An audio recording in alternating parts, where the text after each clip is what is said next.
I'm naturally fuzzy minus brained. My mind is always a little slow, a little foggy. 2 years ago, I foozy light picked up a drunk handsome guy and took him home. He woke up, stared at me and said, "Let's get married." I couldn't be bothered to think. I nodded. 3 years of wealthy wife life followed. Unlimited credit cards. A mansion. Then I found out I was pregnant. Before I could tell him, he slid a divorce agreement across the table. "I'm bankrupt," Suya Nyan said. "Take this money and go." That's when bullet comments appeared before my eyes. Yo. The male lead's first love is back. He's faking bankruptcy to ditch the side character and chase his first loan. He was just a sten minus in. I missed in minus in. I nodded slowly. "Oh, let's divorce then." The light in his eyes went out instantly. Tizu Yun Nyan pushed the agreement toward me. His eyes were red. His fingers tapped the table nervously. I didn't read it. I just picked up the pen. He grabbed my hand. "Wait, read it first," he explained. "Villa to me, savings to me. His debt's nothing to do with me. He'd even bought me a trust fund." Wow, this divorce agreement totally favors her. What a good man. But I think he really is bankrupt. "Just sign here?" I asked. He stopped me again. "One more thing. Divorce doesn't mean we stop being in each other's lives. If you ever need help, ask." I looked at him. "You're drowning in debt. What can you help with?"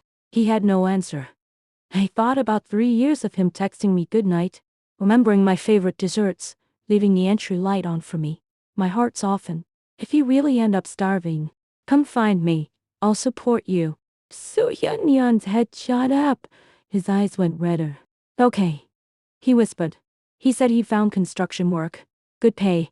Meals and housing provided. He had to leave immediately. He stood in the doorway with one suitcase, looked back at me, then left without a word. Manual labor? Seriously? Wait, he really is bankrupt? I went to the bedroom. His shirts hung neatly. His magazines were on the nightstand. His toothbrush stood next to mine. Suddenly, nausea hit. I ran to the bathroom.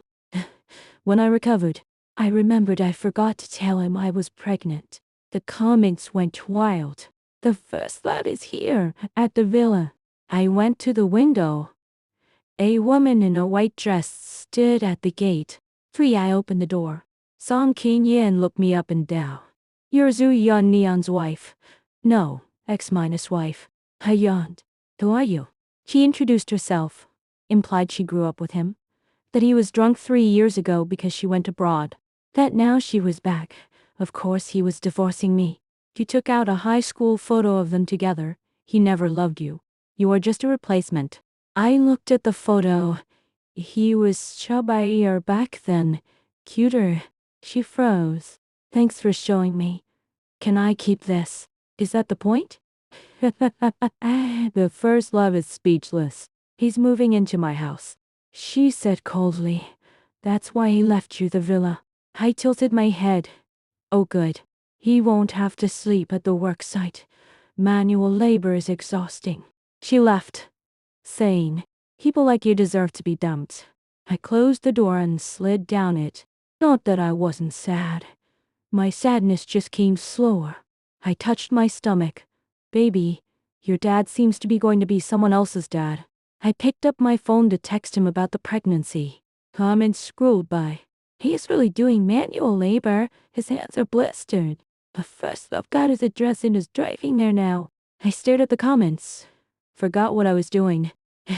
My phone buzzed. "Xu Yun Nayan. Eat dinner. Don't drink. Don't stare at your phone in the dark. Don't stay up late." I looked at the message for a long time. Suddenly, I didn't want to abort this baby anymore. For a week later, he transferred me half a month's wages. Odd numbers. Small amount. He left himself just enough for bread and water. His hands are blistered and he's still thinking about her. I touched my belly. "Baby, your dad is starving." I made soup for the first time in my life. Almost cut my finger. Forgot the salt. 2 hours later, I had something edible. I took a taxi to the worksite based on fragmentary comments. Gusty. Me in my soft loungewear and slippers, holding a thermos, completely out of place. A white car pulled up. Song Kingyun got out with an elegant lunchbox. She laughed softly. His stomach is sensitive. He can't eat greasy food. It's chicken soup. Skim the fat. He needs someone who can help him rebuild, not a clinging vine who can only make soup. I thought for 3 seconds. He's doing manual labor. He needs strength, not rebuilding. Her logic is so strange yet impossible to refute. Zuyan Nyan walked out of the worksite, dust minus covered, bandaged hands. Song King-yin rushed to him. He walked straight to me. Why are you here? It's dusty. I held up the thermos. Soup. And medicine. His eyes softened. He took them. He turned to Song King-yin, don't come again. Then to me, I'll take you back. In the taxi, Song King-yin said you're moving in together. He whipped his head toward me. She's lying. I live in the workers' dormitory. At the villa, he said, use the money. Tell me if you need more. I nodded. Tomorrow was my prenatal checkup. Before bed, a text leave him. You're not good enough. I replied slowly. Hey, you Song King-yin? Wrong number? I'm his ex-wife. Then I blocked the number and slept. 5 the next morning, I went to the hospital alone. Pregnancy sickness. Pale face. Anemia diagnosis. I came out holding my test results dizzy. I looked up and saw a crowd at the emergency room. Zuyan Nyan sat there, left hand bandaged. Song King-yin stood beside him, trying to clean his crepe on his face. He turned away. She reached for his shoulder. Love triangle Siren. He got hurt saving a co-worker. You're pregnant. His voice came from behind me. He had shaken off Song King-yin and walked to me. He saw the obstetrics folder. My pale face, his eyes reddened. Did you abort our baby? I blinked, tried to remember if I'd forgotten to tell him. Before I could answer, Song King-yin said, she just had a procedure. Don't push her. Procedure? What procedure? She's lying through her teeth. Kirta, S-A-Y-S-O-M-E-T-H-I-N-G. I opened my mouth. The room spun. I grabbed the wall. Zuyan Nyan reached for me, then jerked back. He thought I was weak from a procedure. The dizziness passed. I bent to pick up the folder. The movement made me dry minus he. Morning sickness? His voice trembled. Or, post minus procedure? I straightened up to answer. He coughed. Blood seeped through his fingers. Then he pitched forward. I caught him. He pulled me down. My knees hit the floor. Zuyan Nyan. Don't pass out. His eyes fluttered. I leaned to his ear and shouted, the baby is fine. I came for a prenatal checkup. His lashes trembled. He tried to speak, then his eyes closed. Did he hear her? Here come the doctors. 6 in the ambulance. I sat beside him. His unconscious face. I felt like crying. That's sad. Frustrated. I tried to tell him so many times. I touched my belly. Baby, your dad is impatient. I tucked the ultrasound into his hand. He woke at dusk. I was sipping brown sugar water. The iron supplements were disgusting. Hassan Zhu is awake. He stared at the crumpled ultrasound. 8 weeks. Single live fetus, visible heartbeat. I didn't abort the baby. I said, do you hear me now? He reached out and touched my belly. His fingers shook. 8 weeks? Yes. So when we divorced, I hadn't had time to tell you. He closed his eyes. Tears slid down his cheeks. I'd never seen him cry before. He's crying from joy. He didn't cry when he thought he lost the baby. He cries when he finds out it's still there. I wiped his tears. Don't cry. He grabbed my hand, held it tight. I thought you got rid of it. Our baby. Why would I get rid of it? The baby didn't do anything to me. He stared at me, then pulled me into his arms, held me tight, shaking. Her logic is always so strange, but somehow warm. 7 after he was discharged. He didn't go back to the worksite. He said he'd found a new job. He still left early, came back late. Sometimes smelled like alcohol. He's definitely more than just a bankrupt CO. My morning sickness got worse. Every time I threw up, he was there with water, patting my back. Every night, he massaged my swollen feet. Sometimes he'd stop and stare at my belly, dazed. What's wrong? Nothing. It just doesn't feel real. A week later, he came home with a thick folder. I have something to tell you. Finally, the reveal. I'm from the Zhou family of the capital. The century-old dynasty. I'm the lost grandson. They bankrupted me to force me back. Whoa, he's the last heir. I asked for a divorce to protect you. I wanted you somewhere safe, disconnected from me. Once I handle things, I come back. So, the divorce was to protect her. What about Song Qingyin? She has nothing to do with this. But 3 years ago at the bar, not because of her, because of you. I let you find me on purpose. I stared at him. I knew you before that. One day you helped an old man who'd fallen. You wiped mud off his hands. You weren't disgusted. I thought, this is the girl I want to marry. Love at first sight. He planned all of this, so you never treated me like a Stan Minison? Never. I've always loved you. He said he'd go back to the Zhu family, on two conditions: autonomy and my safety. The patriarch agreed, but wanted me in the old mansion. I frowned. Won't that be boring? He smiled. I'm having a garden built for you. Okay then. On moving day, dozens of cars. The old mansion was enormous. The patriarch looked me over. This is her?